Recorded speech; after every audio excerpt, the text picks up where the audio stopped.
स्वागत है। आज हम एक काफी दिलचस्प स्रोत पर बात कर रहे हैं, ब्रह्मचर्य, मन की गुप्त शक्ति।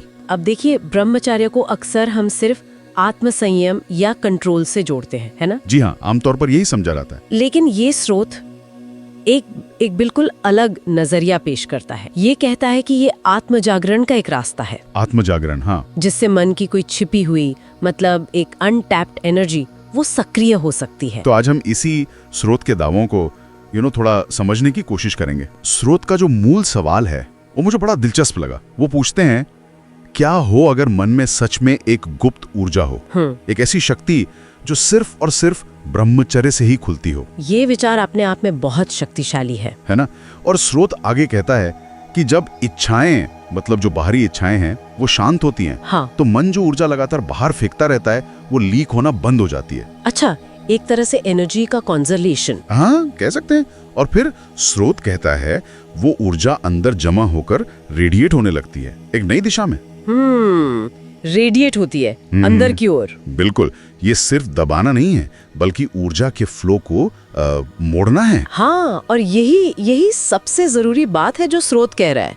इसे सिर्फ रोकना या कंट्रोल करना नहीं बताया गया है। नहीं, स्रोत इसे आत्मजागरण कह रहा है, सेल्फ अवेकनिंग। अच्छा, इसका मतलब है कि ऊर्जा कहीं जा नहीं रही, खत्म नहीं हो रही, बस उसका फोकस बदल रहा है। फोकस बदल रहा है, भारी चीजों से हटकर। जी, भारी इच्छाओं से हटकर वो अंदर की ओर मुड़ रही है, व्यक्ति की अपनी आंतरिक शक्ति बन रही है। और स्रोत का मानना है कि यही आंतरिक मोड़ असल पोटेंशियल को अनलॉक करता है। ठीक है, तो ये जो ऊर्जा अंदर की तरफ मुड़ रही है, इसके कुछ ठोस नतीजे भी स्रोत बताता है। जैसे आपने कहा, रचनात्मकता। हाँ बिल्कुल, स्रोत साफ कहता है रचनात्मकता तेज होती है, फोकस यानी ध्यान वो गहरा होता है। ध्यान गहरा होता है। और स्रोत ने एक बड़ी अच्छी पावरफुल इमेज इस्तेमाल की है।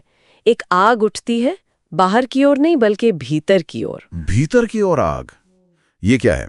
मतलब क्या ये कोई नेगेटिव चीज है, दबी हुई इच्छाओं की फ्रस्ट्रेशन? नहीं, बिल्कुल नहीं। स्रोत के हिसाब से ये वो नेगेटिव गर्मी नहीं है। अच्छा, ये एकाग्र हुई मानसिक ऊर्जा का प्रतीक है, पॉजिटिव फायर। Positive fire. हाँ, जब ऊर्जा बाहर भटकने में वेस्ट नहीं होती तो वो एक जगह कंसंट्रेट होती है।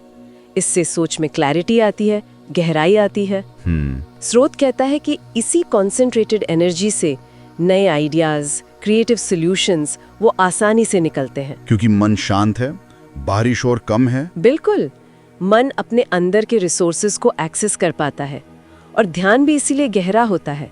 मन कम भटकता है, ऊर्जा अंदर टिकती है। समझ गया। और यहीं पर स्रोत का वो सबसे महत्वपूर्ण तर्क आता है जिसके बारे में हमने शुरू में बात की थी। कौन सा? ये दमन नहीं बल्कि रूपांतरण है। ट्रांसफॉर्मेशन। हाँ, रूपांतरण। स्रोत इस पर बहुत जोर देता है कि इच्छाओं को जबरदस्ती कुचलने से तो नेगेटिविटी ही बढ़ेगी, स्ट्रेस बढ़ेगा। सही बात है। लेकिन ब्रह्मचर्य का सही अभ्यास, जैसा स्रोत बता रहा है, वो इच्छा के पीछे की जो मूल ऊर्जा है, हाँ, उसको पहचानकर उसे एक ऊंचे, ज्यादा क्रिएटिव या स्पिरिचुअल लक्ष्य की तरफ मोड़ना है। अच्छा, तो ऊर्जा को नष्ट नहीं करना, उसे रिफाइन करना है। बिल्कुल, जैसे आप कच्चे तेल को रिफाइन करके ज्यादा उपयोगी फ्यूल बनाते हैं, राइट, वैसे ही ये ऊर्जा का परिष्कार है। तो इस स्रोत के नजरिए से अगर हम देखें तो ब्रह्मचर्य सिर्फ कोई नैतिक नियम या फिजिकल कंट्रोल नहीं हुआ। नहीं, बिल्कुल नहीं। ये तो एक तरह की मेंटल और एनर्जेटिक प्रक्रिया है जी, जिसका मकसद है मन की बिखरी हुई शक्तियों को इकट्ठा करना, हाँ, और उन्हें आंतरिक स्पष्टता,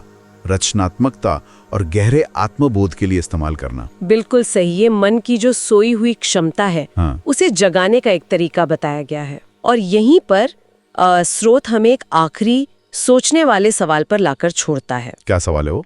अगर ये बात सही है कि मन में इतनी शक्तिशाली ऊर्जा है जिसे बदला जा सकता है, रूपांतरित किया जा सकता है, हाँ, तो सवाल ये है कि हम अपनी मानसिक ऊर्जा का कितना सही इस्तेमाल कर रहे हैं असल में। ये तो बहुत गहरा सवाल है ना? स्रोत हमें ये सोचने पर मजबूर करता है कि कहीं हम अनजाने में अपनी सबसे कीमती दौलत, अपनी आंतरिक ऊर्जा, उसे बाहरी चीजों में ही तो नहीं गंवा रहे। बिल्कुल, जबकि उसका इस्तेमाल कहीं ज्यादा सार्थक, कहीं ज्यादा बड़े कामों के लिए हो सकता है। ये वाकई एक ऐसा सवाल है जो हर किसी को सोचना चाहिए, अपनी मेंटल एनर्जी और उसकी दिशा के बारे में। जी, एक जरूरी सवाल।